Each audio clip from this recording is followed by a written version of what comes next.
One day, probably in the dentist, you'll find yourself leafing idly through the small ads in the back of a classic car magazine. And you'll probably think to yourself, all that money I spent on a Ford Mondeo could have been used to buy something really interesting, like Mark II Inspector Morse style Jag, for example. An old Porsche 911. There are quite a few old Porsche 911s in here. Look, you could even have a Bentley. Mind you, you'd have to be a complete idiot to buy one of those.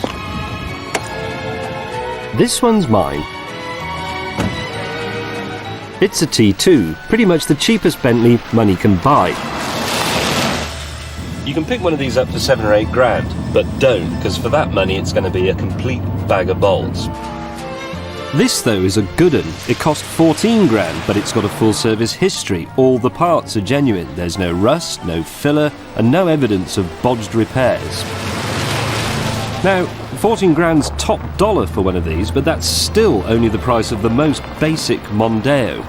Unlike the Mondeo, though, the Bentley shouldn't depreciate. A Mondeo's a disposable item, but it's a Bentley. So why do I like it then? Well, I like this wood. Someone's taken a lot of care over that. I like the view. I like that strip of chrome down the bonnet and the weird winged bee thing down at the end. And I like the sort of daftness of it. I mean, the light switch is there, fair enough, but the key goes here, and the windscreen wipers are here. I'd expect the windscreen wipers to be here, but this is actually the gear stick, and the handbrake's down here. It's all wrong, and I love that. Somewhere up front is a huge 6.75 litre V8 engine, but when you put your foot down, nothing happens. You get a bit more noise, and it might go a little bit faster, but on the whole it's a complete waste of time. You might as well just relax. Handling. I've got furniture that handles better than this thing. Watch. Absolutely nothing. So, it's rubbish to drive, I'm going slower than you, and yes, I look like a failed porn star. But I am in my own Bentley. Right then, a Bentley for Mondeo money.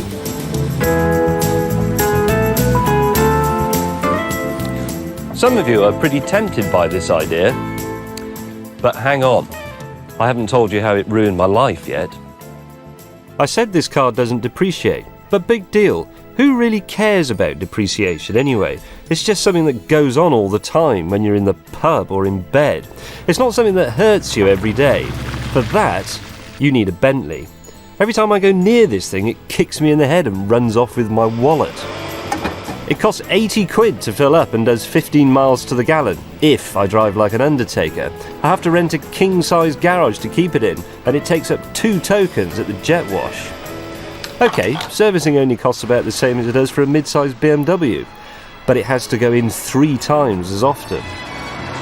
Which is why my mechanic buys his overalls from Gucci, while I sit at home, eating gruel. Cheap thrills?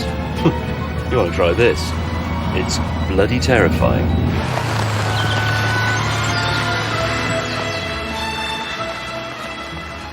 It seems to me you could have done that film a lot shorter than that. Yes, it's, for the money you spend on a basic Mondeo, you could buy an old Bentley like I did. Don't. Exactly. Don't go anywhere near it. It's a stupid idea, isn't it? It is. It's fine as a hobby, but this is my only car. You don't even have another car? I don't have another car. Well, how many sacrifices do you have to make? Going for a curry, having mates, having a proper car. In any form of life. And presumably it won't fit in your garage since you live in London. No. Well, actually, that's not quite true. The first 12 feet fit in the garage magnificently, even though I can't actually get out of the car. But then there are 2 feet on the pavement. Yeah, you don't want that. And then the last 3 feet are on the road and get a parking ticket. And if I put the whole car on the road, you have to pay the council tax, obviously. Because it's a house, really. It is. The thing is it's not my sort of car. But then we do differ, don't we? That's why I like it. Yeah, exactly.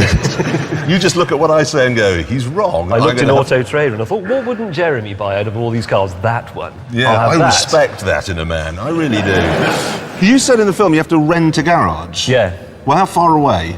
I don't know, 7 miles or so.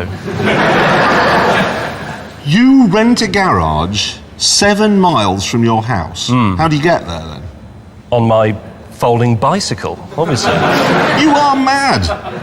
You're just clinically insane running a car like this. I think you may be missing an essential point, though, Jeremy. Comfy, though, but this sort of thing. Quite like this. This is the one with the firm suspension, actually. No, is it really? Yeah, the it T is for It's firm suspension. got something rather preposterously called the Harvey Bailey handling kit. Harvey Bailey didn't know anything about suspension either, No. by the looks of things. Despite all that, I think, well, let's say, of all the cars in this studio, this one is actually the cheapest, No, it's isn't it? the Smart's cheaper. That's 30. It's £500 cheaper. You can have a Smart, Okay, well, which doesn't do this. this would have been cheaper.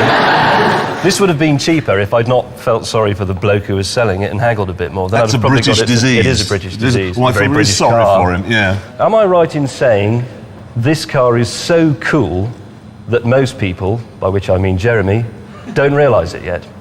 Okay, hands up if you think it's a cool car. Yes. That's 1, 2, 3. And on that bombshell, let's do the news, shall we? A news